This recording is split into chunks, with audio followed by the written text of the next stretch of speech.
운영체제의 이해에 대해서 알아보도록 하겠습니다. 운영체제라고 하는 것은 이제 여러분들이 컴퓨터를 다 쓰고 있으시기 때문에 운영체제는 사실은 이미 다 보시고 있었는데 구체적으로 뭐가 운영체제일까라고 하게 되면 조금 이제 나오는 답들이 정해져 있어서 지금 그 부분을 봐야 될 것 같아요. 그리고 이제 운영체제에 대한 개념 정의를 묻는다든지 또 특성을 묻는다든지 그런 경우가 많이 있어요. 그래서 그런 부분들을 좀 기억해 두시면 좋겠는데요. 자, 우선 운영체제라고 하는 것은 하드웨어를 제어하는 소프트웨어라고 되어 있고요. 그리고 하드웨어를 활용할 수 있도록 펌웨어나 소프트웨어로 만들어진 프로그램을 이야기합니다. 또 다른 용어로는 컴퓨터랑 하드웨어를 편리하고 효율적으로 사용할 수 있도록 해주는 프로그램이고 프로세서나 기억장치, 파일 및 정보, 네트워크 보호 등을 효율적으로 관리할 수 있는 프로그램들의 집합이다라고 나와 있죠. 그래서 다음 중 운영체제의 개념으로 맞지 않는 것은 이라고 출제되는 경우가 좀 많이 있는 것 같습니다. 그래서 이 네 가지는 그 보기로 나왔었던 거 전부 다 정리를 해놓은 거니까 여러분들 한 번씩 잘 읽어봐 두시면 좋겠습니다.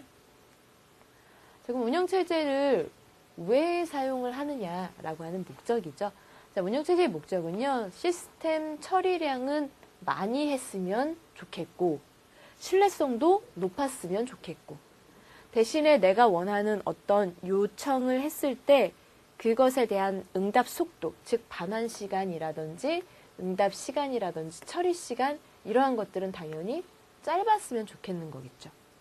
그 다음에 컴퓨터를 구성하는 자원에 운영은 효율적인 게 좋겠고 그 다음에 제어도 좀 됐으면 좋겠으니까 그리고 사용자와 컴퓨터 시스템 간의 인터페이스 제공도 하면서 또 데이터를 공유하거나 주변 장치를 관리하는 부분까지 그래서 운영체제를 실제로 사용하는 것은 처리라든지 신뢰성 높이고 속도는 좀 향상을 시키고 그 다음에 시간 같은 것들 응답 시간이나 처리 시간은 좀 짧아지게 그리고 나머지 전체적인 운영에 대한 효율성 부분이라든지 제어에 대한 효율성 부분 또 데이터 공유하고 주변 장치 관리하는 것까지 이런 전반적인 관리를 목적으로 하기 때문에 운영체제 목적에 대한 내용들도 좀 전부 다 읽어봐 주시는 게 좋겠습니다.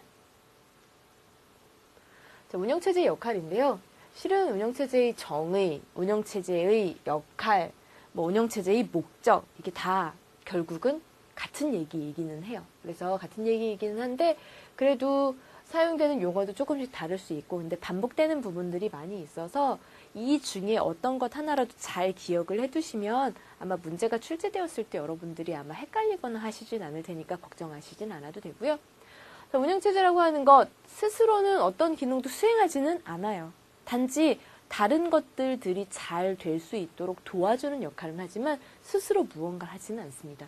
그래서 다른 응용 프로그램들의 유용한 작업을 할 수 있도록 환경을 만들어 주거나 또는 하드웨어와 사용자 사이에 인터페이스 제공하는 거죠. 그래서 우리가 컴퓨터를 사놓고 프로그램을 사용하고 싶은데 운영체제가 설치되어 있지 않으면 프로그램 설치가 안 되세요. 그렇죠? 윈도우라든지 이런 게 설치가 되어 있지 않으면 내가 원하는 프로그램 설치할 수 없기 때문에 우리가 컴퓨터라고 하는 하드웨어에다가 사용자라고 하는 이런 사용자가 있고 그리고 이 사람들이 쓰고 싶은 여러 가지 기능들을 하기 위해서 이것을 하드웨어에다가 설치를 해주는 것이 운영체제인 거니까. 그래서 하드웨어 사용자 사이에서 인터페이스 제공도 하고요.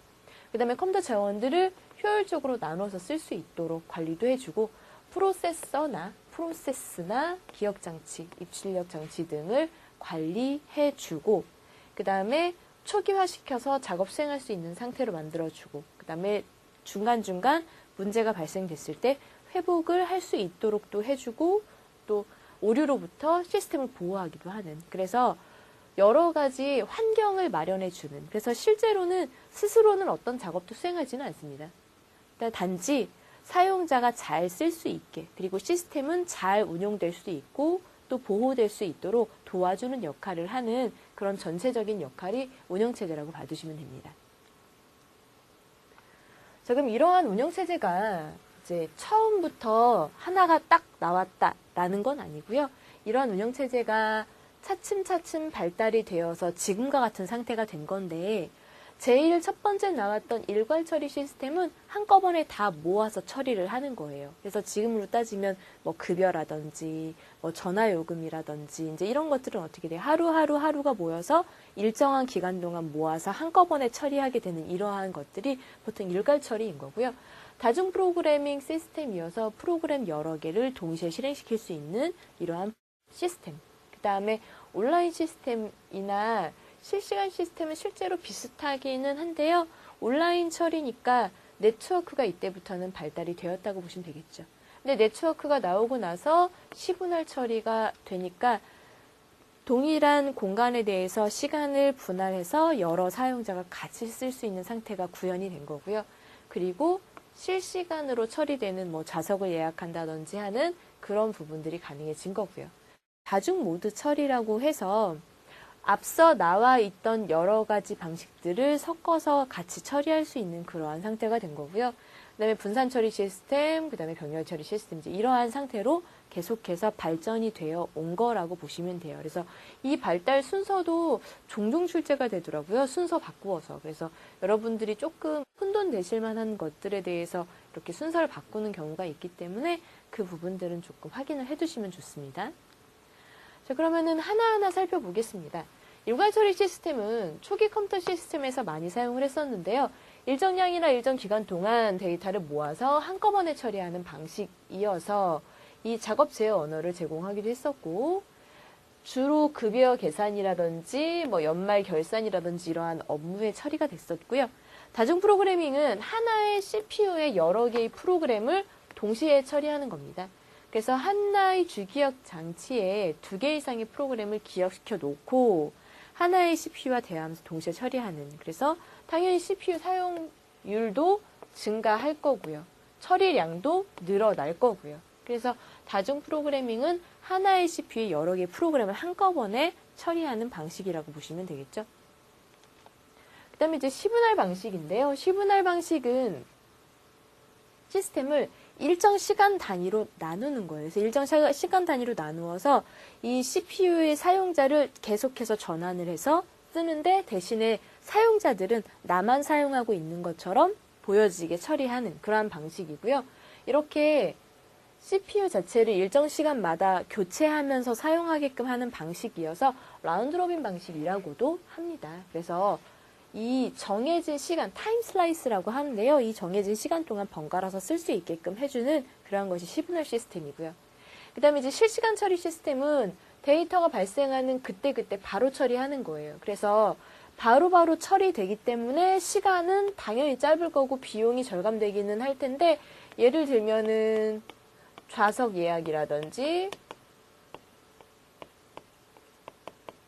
아니면 은행 업무, 이러한 것들이 전부 다 실시간 처리 시스템이라고 보시면 되겠죠. 그 다음에 이제 다중 모드는 말씀드린 것처럼 일괄 처리 시스템, 시분할 시스템, 실시간 처리 시스템, 이러한 것들을 한 시스템에서 모두 제공하는 그러한 방식을 이야기합니다. 자, 그 다음으로는 분산 처리 시스템인데요. 분산 처리 시스템의 경우에는 클라이언트 서버 운영 체제라고도 해요. 그래서 중앙에 서버가 있고 이것을 이제 분산된 형태에서 쓸 수 있게끔 제공을 하는 건데요. 여러 개의 컴퓨터를 통신 회선으로 연결해서, 근데 이거 어디서 보시지 않았어요? 이거 아마 지난 시간에 보셨을 것 같아요. 지난 시간에 제가 설명드릴 때 약결합 시스템, 간결합 시스템 이렇게 설명드리면서 약결합 시스템은 독립되어 있는 것들이 통신선로로 연결되어 있습니다. 이렇게 설명드렸었을 겁니다. 그래서 지금 보시는 이 설명 그대로 그래서 약결합 형태의 시스템에서 운영이 된다라고 나와 있는 거예요. 그래서 분산처리 시스템은요, 각 단말장치나 컴퓨터 시스템은 고유 운영체제하고 CPU하고 메모리를 가지고 있는 그러한 형태이기 때문에 결합도는 실제로 낮기는 해요. 그래서 결합도는 낮지만 이 처리된 작업들이 이제 중앙에서 전부 다 처리를 해주는 거고, 대신에 여러 개가 전부 다 통신회선을 가지고 연결이 되어 있는 상태이기 때문에 실제로 더 확장을 한다든지 하는 부분들은 좀 더 쉽게 할 수 있다라고 보시면 되겠고요. 그 다음에 병렬 처리 시스템인데요. 병렬 처리 시스템은 하나의 메모리를 여러 개의 CPU가 사용하는 형태예요. 그럼 이것도 보셨죠? 즉, 지난 시간에 보셨었던 약결합 시스템과 간결합 시스템의 가장 대표적인 형태예요. 지난번에는 프로세스를 가지고 설명을 드린 거였었고 지금은 시스템이에요. 그래서 분산 처리 시스템은 약결합 형태의 시스템인 거고 병렬 처리 시스템은 간결합 형태의 시스템 운영하는 방식이에요. 그래서 여기에서는 하나의 메모리를 여러 개의 CPU가 쓰느냐 아니면 서버 클라이언트 형식으로 서버가 중앙에서 운영이 되고 있고 클라이언트들을 통신 회선을 가지고 접속을 해 놓은 거냐에 따라서 이렇게 두 가지로 나누어 있는 거죠. 그래서 이 운영체제가 발달 순서에 따른 그 순서도 중요하지만 각각이 가지고 있는 특성도 중요하기 때문에 이러한 특성들까지 알아두셔야 되고 그 중에 분산 처리에 대한 문제가 좀 자주 출제가 되는 것 같으니까 이 부분도 조금 더 신경 써서 봐주시면 되겠습니다. 자, 그 다음으로는 이러한 운영체제에 대해서 성능 평가 기준이 있어요. 얼마나 좋으냐, 이 운영체제는 성능이 좋은지 좋지 않은지에 대해서 이제 평가를 하는 기준인데요. 제일 첫 번째가 처리 능력, 두 번째가 반환 시간, 세 번째가 사용 가능도, 네 번째가 신뢰도인데요. 처리 능력이라고 하는 건 일정하게 시간이 주어졌을 때 처리되는 일의 양이 많은지 적은지인 거예요. 당연히 똑같은 시간이 주어졌을 때는 처리하는 일의 양이 많아야 처리 능력이 좋다라고 하겠죠. 그래서 처리 능력은 좀 좋아지려면 일의 양이 많아야 하는 거고요. 그 다음 반환 시간이에요. 시스템의 작업을 의뢰했고 내가 이렇게 의뢰해서 결과를 받아볼 때까지 걸린 총 시간은 당연히 짧으면 짧을수록 좋겠죠. 그래서 시스템에 의뢰한 시간부터 처리가 완료될 때까지 내가 기다린 총 시간을 따져서 반환 시간, 턴어라운드 타임이라고 하는데 이거는 짧으면 좋겠고요. 그 다음에 사용 가능도예요. 시스템을 사용해야 되는데 내가 사용하고자 할 때 바로 쓸 수 있느냐. 바로 쓸 수 없으면 사용 가능도가 낮은 거고요. 내가 원하면 언제든지 쓸 수 있는 거면 사용 가능도가 높은 겁니다. 그래서 사용 가능도는 당연히 높으면 좋겠고요. 그 다음에 신뢰도예요. 주어진 문제를 정확하게 해결하는 거죠. 예를 들어 1 더하기 1이 3이라고 나오면 이건 신뢰도가 없는 겁니다. 그렇죠? 1 더하기 1은 항상 2라고 나와줘야지 정상적인 해결 방법인 거니까요. 그래서 신뢰도도 당연히 높아야 되겠죠. 그래서 실제로 운영체제를 성능을 평가해주는 기준은 이렇게 네 가지이고요. 처리 능력, 반환 시간, 사용 가능도, 신뢰도인데 처리 능력, 반환 시간, 그러니까 처리 능력, 사용 가능도, 신뢰도는 당연히 높아야 하는 거고 반환 시간은 빨라야 되니까 낮은 게 좋은 거겠죠. 그래서 이러한 것들을 골고루 갖추고 있으면 운영체제의 성능이 높다라고 평가가 되는 거라고 봐주시면 됩니다. 자, 그러면 운영체제가 이제 성능도 어떻게 평가하는지 봤는데 이 운영체제는 어떻게 구성이 되어 있는지 볼 거예요. 크게 분류를 시키면 제어 프로그램과 처리 프로그램으로 되어 있는데 제어 프로그램은 주로 프로세스를 관리하거나 CPU 스케줄링을 하거나 입출력 제어를 하거나 기억장치 관리를 해요. 근데 실제로 우리가 제어라고 하는 건 프로그램에서 뿐만 아니라 채널 제어기, 입출력 제어기, 그래서 어느 부분에서든 제어를 한다라는 얘기는 계속해서 나왔었고, 그래서 지난 시간, 지지난 시간 계속 몇 시간에 걸쳐서 제어기에 대한 내용들은 계속 봤었는데요. 이 제어기가 이제 운영체제에서는 프로그램으로 들어온 거예요. 그래서 우리가 실제로 이 프로세스를 잘 쓴다든지 이 CPU에 대한 스케줄링을 잘하고 입출력이나 기억장치 잘 관리하기 위해서 사용되는 건 제어 프로그램인데 제어 프로그램의 종류는 세 가지가 있습니다. 감시 프로그램, 데이터 관리 프로그램, 작업 제어 프로그램. 그러면 전부 다 어때요? 감시하고 관리하고 그렇게 되니까 이것들이 원활하게 잘 운용될 수 있게 해주는 부분이라고 보실 수 있겠죠.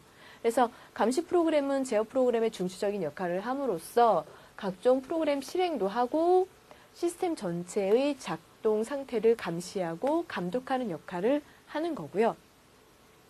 데이터 관리 프로그램은 데이터를 관리한다라고 되어 있으니까 실제로 주기억장치나 보조기억장치 사이에서 자료를 전송을 하거나 또는 파일 조작이나 처리를 하기도 하고요. 그 다음에 입출력 자료하고 프로그램에 대해서 논리적으로 연결을 하기도 합니다. 다음으로 작업 제어 프로그램은 어떤 업무를 처리를 하고 다음 업무로 옮겨질 때 자동으로 수행하기 위해서 그 준비해주고 처리해주는 것까지 완료를 시켜주는 부분이라서 작업에 대해서 연속 처리를 할 수 있게끔, 그리고 스케줄이나 시스템의 자원도 할당할 수 있게끔, 그러니까 작업이 원활하게 이루어질 수 있게 도와주는 부분이라고 생각을 하시면 돼요. 그래서 제어 프로그램도 마찬가지로 어디에 나와서 무엇 하는 건 아니지만 프로그램들이 원활하게 운영이 될 수 있게끔 해주는 거고, 각각의 하는 영역에 따라서 이름이 달리 붙여진 거니까 이렇게 알고 계시면 되겠고요. 그 다음에 이제 처리 프로그램입니다. 처리 프로그램은 제어 프로그램보다도 조금은 강제성이 덜하다고 보실 수 있을 것 같은데요. 처리 프로그램은 언어 번역을 해주거나 또는 서비스 프로그램, 문제 프로그램 이런 것들이 있어요. 그러면 언어 번역이라고 하는 것은 사용자가 작성해 놓은 프로그램들이 있습니다. 보통 사용자가 작성해 놓은 건 원시 프로그램이라고 하고요. 그 다음에 기계가 이해할 수 있게끔 변한 건 목적 프로그램이라고 하는데, 이 원시 프로그램을 목적 프로그램으로 번역해 주는 걸 여기서 이제 언어 번역 프로그램이라고 하는 거고, 어떤 언어를 번역하느냐에 따라서 어셈블러, 컴파일러, 인터프리터, 프리프로세서 이렇게 나누어 주는데, 이런 것들은 상세하게 다시 볼 겁니다. 그리고 서비스 프로그램은 사용 빈도수가 높은 프로그램을 사용자가 쓸 수 있게끔 제공을 하는 거여서, 왜 아마 여러분들 요즘에는 뭐 쇼핑 같은 거 하시게 되면은 내가 최근에 검색했던 것들 위주로 보여준다든지, 내가 자주 사용하는 검색 용어로 된 결과들을 보내준다든지, 이제 그렇게 하는 걸 아마 많이 보셨을 텐데요. 그런 것들이 서비스 프로그램이라고 생각을 하시면 되고요. 그래서 주로 뭐 정렬을 하거나 병합을 하거나 유틸리티라든지 이런 것들에 대한 사용자 서비스도 있고, 그리고 시스템에 대한 연계 편집기나 라이브러리 기능 같은 것들을 제공하기도 합니다. 일단 문제 프로그램은 편집기나 데이터베이스, 통신용 프로그램, 그래픽 프로그램 이러한 것들이 사용자 응용 처리를 위해서 사용되는, 그래서 실제로 처리 프로그램에 대한 내용들보다는 제어 프로그램 쪽에 관련된 내용들을 조금 더 신경 써서 좀 봐두시면 되겠고, 오히려 처리 프로그램에서는 나머지 내용들보다 언어 번역 프로그램에 대한 하나하나가 어떤 역할을 하는지는 좀 봐두시는 게 좋습니다. 자, 그러면 이제 시스템 소프트웨어로 넘어왔는데요. 이 시스템 소프트웨어를 하면서 방금 전에 말씀드렸었던 그 번역하는 프로그램들 설명도 좀 들어갈 텐데요. 자, 시스템 소프트웨어는 응용 소프트웨어, 응용 프로그램을 지원하기 위해서 개발된 것들을 이야기하는데, 대표적으로 운영체제. 그래서 유닉스라든지 도스라든지 윈도우인데 뭐 워낙 종류가 많잖아요. 그래서 이제 그러한 것들 전부 다 포함이 되고요. 유틸리티, 컴파일러나 링커 로더, 매크로 프로세서, 탐색기 이러한 것들인데, 이러한 것들은 이제 설명이 좀 나오게 될 거예요, 뒤쪽에서. 자, 그러면 시스템 소프트웨어를 개발하는 개발 도구로서 이제 어셈블러가 있는데, 어셈블러는 저급 언어로 작성된 원시 프로그램을 목적 프로그램으로 바꿔주게 되는데요. 보통 컴퓨터에서 취급을 할 때 사람이 작성하는 그러한 언어들, 사람이 사용하는 언어들은 여기선 저급 언어라고 이야기를 해요. 그리고 실제로 목적 프로그램으로 변경된 기계가 이해할 수 있는 거는 고급 언어라고 하는데요. 그래서 저급 언어로 작성된 것들을 원시 프로그램을 목적 프로그램을 바꿔주는, 그래서 어셈블리어로 작성된 원시 프로그램을 목적 프로그램으로 바꿔주는 것을 이야기합니다. 그 다음에 매크로 프로세서는요, 어셈블리어를 사용하기 쉽도록 문자로 바꾸어주는 걸 매크로 프로세서라고 하고요. 그 다음에 컴파일러는 고급 언어로 작성된 원시 프로그램. 여기서는 저급 언어로 작성된 원시 프로그램이 요거를 어셈블리어라고 보시면 되고요. 그리고 이것을 목적 프로그램으로 바꿔준 거고요.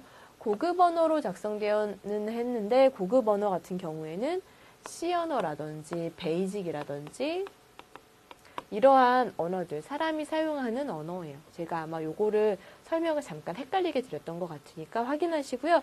어셈블러는 저급 언어, 즉 어셈블리어로 작성된 원시 프로그램을 목적 프로그램으로 변환해 주는 거고, 컴파일러는 사람이 사용하는 C 언어나 비주얼 베이직이나 베이직이나 이러한 언어들로 작성된 원시 프로그램을 목적 프로그램으로 변환해 주는 걸 이야기합니다.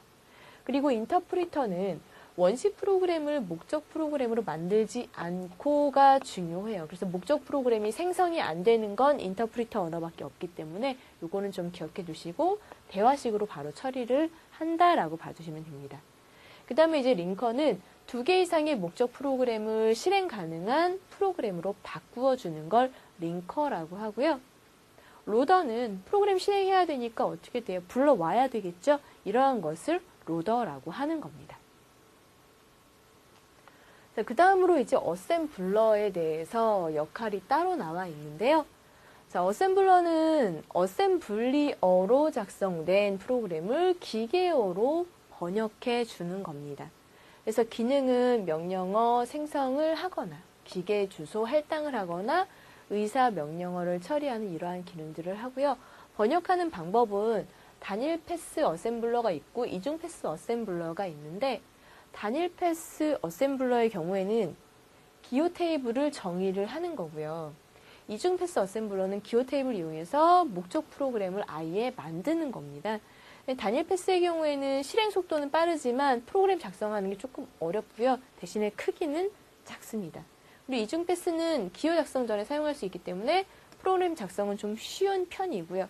다른 별도의 코드하고 결합도 가능하고 프로그램 크기도 큰데 이 2개가 조금 번역하는 방법이기 때문에 우리한테는 좀 생소하시기는 한데 좀 근래에 출제가 좀 몇 번 됐었던 것 같아요. 그래서 2가지에 대해서 알아두시는데 아무래도 단일 패스 어셈블러에 대한 설명이 좀 더 쉬우세요. 그러니까 이걸로 암기를 좀 해두시고 2개 비교해서 구분하실 수 있으면 되겠습니다. 자, 그 다음으로 이제 매크로하고 매크로 프로세서에 대한 부분을 봐두셔야 되는데요. 자, 매크로 같은 경우에는 반복되는 작업을 저장시켜서 쓸 수 있게끔 해주는 건데 자, 기본은 어셈블리어를 사용하기 쉽도록 왜냐하면 어셈블리어는 기계어에 가까운 저급 언어이기 때문에 사람이 알아보기가 좀 어려운 상태로 되어 있어요. 그래서 이것을 문자로 치환해가지고 확장해서 쓸 수 있게끔 그래서 수행하는 기능은 매크로 정의 인식하고 정의 저장하고 호출 인식하고 확장 및 매개 변수를 치환하는 것까지 해서 치환을 하기 위한 목적이 크기 때문에 일단 정의 인식해서 치환하는까지 이 단계도 같이 기억을 해두시면 되겠고요. 매크로의 특성 중에 또 하나는 매크로 내에다가 또 다른 매크로를 정의하는 것도 가능한 거고요.